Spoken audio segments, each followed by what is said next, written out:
Frankly, it was the last thing I had in my mind when I went in to operate on what I thought was a typical brain tumor. Dr. Charles Cobbs is a neurosurgeon at Swedish Medical Center. He operated on a 69-year-old woman who was suffering from seizures. He removed a brain tumor that was the size of a dime and sent a sample to a pathologist at Johns Hopkins for a second opinion. He thought it looked suspicious for amoeba infection.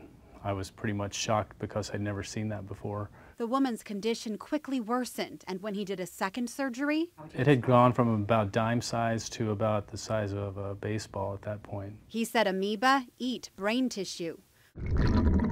The woman told doctors she used a neti pot on a regular basis.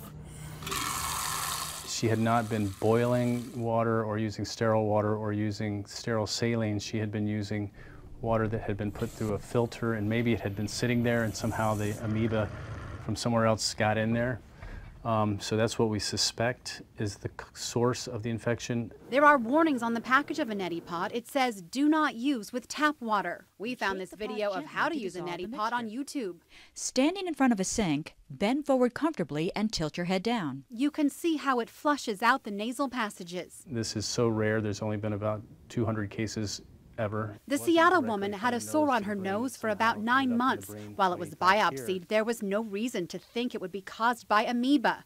Now they think it was. It's not something to be scared about because it's extraordinarily rare, but still there's a lot to learn. Swedish doctors contacted the Centers for Disease Control in Atlanta. They were overnighted medicine for the woman. They gave it to her, but it still was not enough to save her life. They wrote about what happened to that woman in a case study in the International Journal for Infectious Diseases to help educate other doctors. In Seattle, Allison Grandy, KIRO 7 News.